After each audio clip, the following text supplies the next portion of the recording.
9 days before my wedding, another woman told me I had the perfect smile. Normally, I'd have thanked her and walked away. Instead, I froze. Not because she was beautiful, although she definitely was, but because she somehow knew my name before I'd ever seen her. I was working my usual morning shift at a small coffee shop a few blocks from my apartment. It wasn't my dream job, but it paid well enough while I finished my engineering degree. My fiancée Emily and I had been together for almost 5 years, and in just over a week, we'd finally be married. Life felt settled, comfortable, exactly the way I'd always wanted. The woman stepped up to the counter wearing sunglasses despite the cloudy weather. "Large vanilla latte," she said. Then she smiled. "Good morning, Daniel." I looked at my name tag before looking back at her. "Right," I laughed. "Forgot I was wearing this." She smiled again. "No, I already knew your name." Something about the way she said it made my stomach tighten. I frowned. "Have we met before?" She shook her head. "No." Then she paid, took her drink, and left. Weird. But not that weird. The rest of my shift buried the encounter in the back of my mind. Until the next morning. She came back. Same order. Same smile.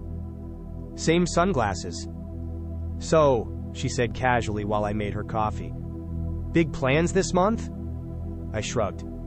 "Getting married." "I know." I stopped pouring milk. "You know?" She nodded like it was the most normal thing in the world. "I've heard." I waited for her to explain. She never did. Instead, she grabbed her drink. "Congratulations." Then she walked out again. The rest of the day I couldn't stop thinking about it. When I got home, Emily was sitting on our living room floor, surrounded by wedding invitations. She looked exhausted. "There you are," she smiled. "Can you help me alphabetize these before I lose my mind?" I kissed her forehead and sat beside her. "You okay?" She sighed dramatically. "If one more person asks whether they can bring a +1, I'm canceling the whole wedding." I laughed. She always became sarcastic when she was stressed. I almost mentioned the strange woman. Almost. But I didn't. Because what was I supposed to say? "Hey, some random girl knows we're getting married." It sounded ridiculous. So I let it go. Or at least I tried to.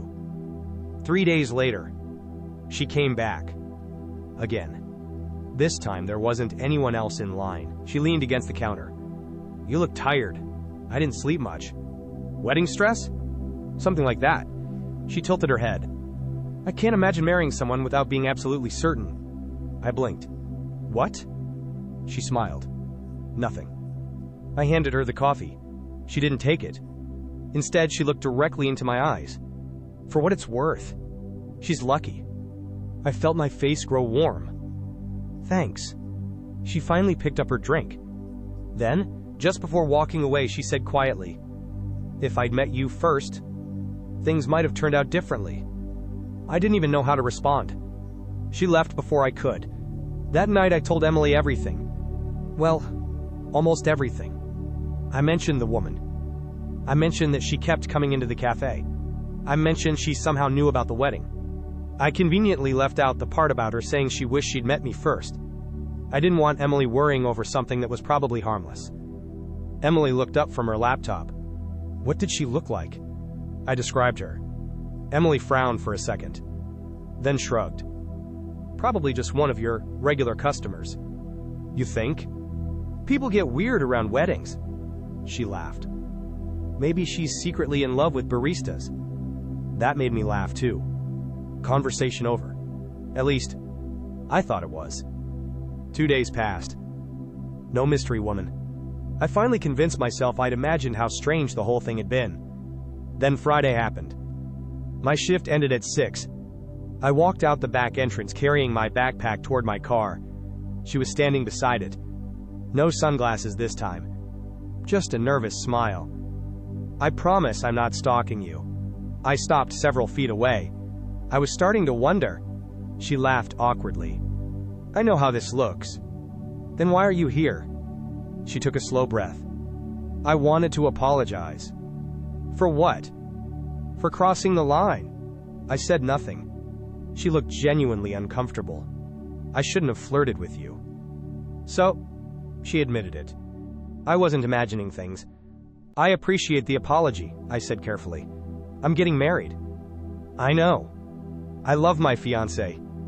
I know. So, this conversation is over. I unlocked my car. She didn't move. Daniel, I sighed. What? She looked around the empty parking lot, then lowered her voice. I need 5 minutes. No. Please. No. Her expression changed completely. The confidence disappeared. Now she looked guilty. I don't want your number. I don't want a date. I don't even want you. I frowned. Then what do you want? She swallowed hard. I just need you to know. This wasn't my idea. Everything inside me went still. What does that mean? She opened her purse, reached inside, and pulled out her phone. I can prove it. She held her phone so tightly her knuckles turned white. I can prove it. I stared at her for a few seconds before shaking my head. I don't care. I opened my car door. She stepped forward. You will when you see who sent me. I looked up. Who? She unlocked her phone and opened a conversation. Then she handed it to me. At first, I only saw a contact name. Emily. My chest tightened. No. It has to be another Emily. I wish it was. I took the phone. The profile picture was unmistakable. My fiancée. The woman I was supposed to marry in 9 days. I started scrolling. The first message made my stomach drop. Emily. Remember, don't be too obvious. Another. Emily. He works until 6 on Fridays. Another. Emily. Compliment him first, then ask if he wants to grab a drink after work. Then, a screenshot of a bank transfer. £500. From Emily. To her. I couldn't breathe. This isn't funny. It wasn't supposed to be. When did she send this? Almost 3 weeks ago. 3 weeks. That meant this whole thing had started long before the first time she'd walked into the coffee shop. Every conversation. Every smile. Every compliment. Every coincidence. It had all been planned. I looked back at the woman. Who are you? My name's Sophie. How do you know Emily? We've been best friends since university. That almost hurt more than the messages. Emily hadn't hired a stranger. She'd asked someone she trusted. Someone who'd probably been sitting at our dinner table before. Someone I'd laughed with. Someone who knew our wedding date. Our venue. Our honeymoon plans. I don't understand. Sophie wiped at her eyes. Neither did I. You agreed to this. I know. So why? She looked away. Because she begged me. I laughed. Not because anything was funny. Because my brain refused to process what I was hearing. She cried. Sophie nodded. She told me she'd never forgive herself if she married you without knowing for sure. For sure about what? That you wouldn't cheat. I couldn't believe it. I've never cheated on anyone. I know. I've never even given her a reason to think I would. I know. Then why? Sophie took a long breath. Her ex cheated on her. I know that. No. She looked me straight in the eyes. You don't. That caught me off guard. What do you mean? Emily told you he cheated once. I nodded. That's what happened. Sophie slowly shook her head. No. He cheated on her for almost 2 years. I stayed silent. With 3 different women. I remembered Emily crying the first time she'd told me about her last relationship. She'd called him the biggest mistake of her life. But she'd never mentioned any of this. He convinced her she was imagining things. He made her feel crazy. Every time she confronted him, he'd tell her she was insecure. Sophie swallowed. By the time she finally found proof, she didn't trust anyone anymore. Part of me wanted to feel sorry for Emily. Another part of me wanted to throw the phone into traffic. That still doesn't justify this. I know. I told her the same thing. What did she say? Sophie gave a sad laugh. She said if you really loved her, you'd understand. I looked at the wedding ring in my pocket. I'd been carrying it around all week because Emily kept joking that I'd lose it before the ceremony. Now it suddenly felt heavier than it ever had before. I passed. Sophie frowned. What? I rejected you. I told you I loved her. I told you to leave me alone. So, I forced out the words. The test is over. Sophie didn't answer. Instead, she looked guilty again. That same expression she'd had a minute earlier. The one that made my stomach twist. What? She hesitated. I almost didn't come today. Why? Because Emily told me not to. I stared at her. What? She said the test was over. Exactly. But then, Sophie looked down at the phone. She asked me to keep going. I felt cold. Keep going? She wanted to see how long it'd take before you told her I'd approached you. Everything suddenly clicked. The conversations. The compliments. The parking lot. It wasn't about cheating anymore. It was about whether I'd confess every interaction. So even after I turned you down, she wanted you to continue? Sophie nodded. I refused. That's why I'm here. I rubbed my face. This is insane. I know. No. I looked at her. You don't understand. I live with her. I sleep next to her. I've been planning a wedding with her. And all this time, she's been running an experiment. Sophie was quiet for several seconds. Then she said something that made every hair on my arm stand up. Daniel, I haven't told you the worst part. I slowly looked back at her. What could possibly be worse than this? She hesitated. Then quietly said, Emily told me. This wasn't the first time she'd tested you. Everything around me seemed to disappear. What? There were others. I felt my heartbeat in my throat. Others? She nodded. The fake Instagram account. The anonymous texts. The waitress who kept asking for your number last year. I stared at her. No. The waitress. I remembered that. Emily had laughed when I told her about it. She'd even joked that I still had it. I thought it had been a funny story. Now, it didn't feel funny anymore. Sophie took one shaky breath. Then she whispered the sentence that shattered everything I thought I knew about my relationship. Daniel, I think she's been testing you for years. For a few seconds, I couldn't hear anything. Cars were driving past. Someone laughed across the parking lot. A shopping cart rolled across the pavement. But all I could hear was one sentence. I think she's been testing you for years. I looked at Sophie. No, you have to be wrong. I wish I was. She unlocked her phone again. I didn't know about the others until yesterday. She opened another conversation. This one was older. Months old. Emily had written, Remember that waitress who asked for his number? Sophie replied, Yeah. Emily answered, He told me everything the second he got home. I knew he'd pass. I felt sick. The waitress. That hadn't been random. I remembered walking through the front door that night. Emily had been cooking dinner. I'd laughed and said, You'll never guess what happened at lunch. She'd smiled. What? Our waitress slipped me her number. Emily had laughed, kissed me, and said, Well, I guess I picked a handsome fiancé. I thought it was one of my favorite memories.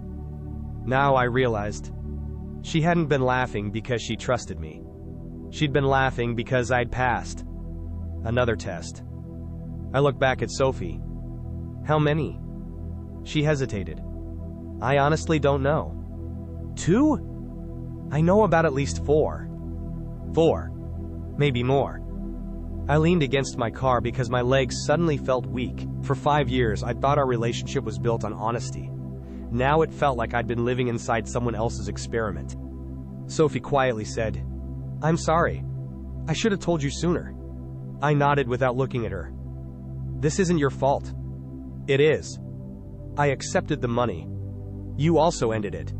She looked down. I couldn't keep lying to you. I handed her phone back. I need to go home. Emily was sitting on the couch when I walked in. Wedding magazines were spread across the coffee table. She looked up and smiled. You're home early. I just stood there. She noticed immediately. "What's wrong?" I took my phone out, opened the picture I'd secretly taken of Sophie's messages before leaving the parking lot. Then I placed it on the table in front of her. She looked down. Her smile disappeared. Neither of us spoke. Finally, she whispered, "You met Sophie." "I did." She closed her eyes. "I can explain." I almost laughed. "No, I think you've done enough explaining." She started crying. Real tears. Not dramatic. Not forced. Just crying. "I'm sorry. I was scared. I love you." I sat across from her. "Answer one question." She nodded. "Was this really the first time?" She didn't answer. Instead, she looked at the floor. That was all the answer I needed. I asked another. "The waitress?" A tiny nod. "The fake Instagram account that messaged me 2 years ago?" Another nod. "The anonymous text telling me one of my coworkers had a crush on me?" She covered her face. Oh my God. Every memory started fitting together. The strange messages. The weird coincidences. The random women. The questions she'd ask afterward. "Did anything interesting happen today? Anyone talk to you? Meet anyone new?" I always thought she was just making conversation. She wasn't. She was collecting results. "I never stopped choosing you." My voice was calm. Calmer than I'd ever heard it. Not once. She sobbed harder. "I know. I know. No." I shook my head. "You don't. You know I didn't cheat. That's different." She looked at me through tears. "I trusted your actions. I just couldn't trust that they'd stay the same." Those words hit harder than anything else she'd said. "So," I asked quietly, "when were you finally going to trust me?" She didn't answer immediately. After a long silence, she whispered, "I thought, after we were married, I'd finally stop worrying." I stared at her. She actually believed that. Marriage wasn't going to fix her fear. It was only going to trap both of us inside it. I stood up. She grabbed my hand. "Please, we can go to therapy. I'll change. I promise." For the first time in 5 years, I gently pulled my hand away. "I believe you." She looked hopeful. Then I finished the sentence. "But I don't think you can change in 9 days." The hope disappeared from her face. I walked into the bedroom, opened the closet, pulled out my suit, the one I'd planned to wear at our wedding. I looked at it for a long time. Then I zipped the garment bag closed. Not because I was taking it to the wedding. Because I wasn't. Calling our families was one of the hardest things I've ever done. Everyone assumed she'd cheated. I corrected them every single time. No, she didn't cheat. Neither did I. So what happened?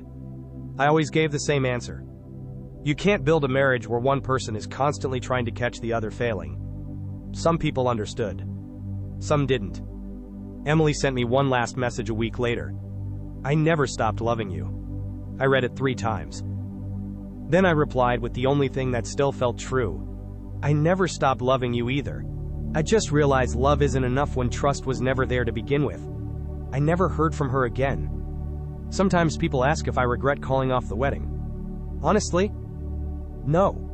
Because I didn't lose my fiancée 9 days before the wedding. I lost her little by little over 5 years. I just didn't realize it until the day someone finally stopped testing me and started telling me the truth.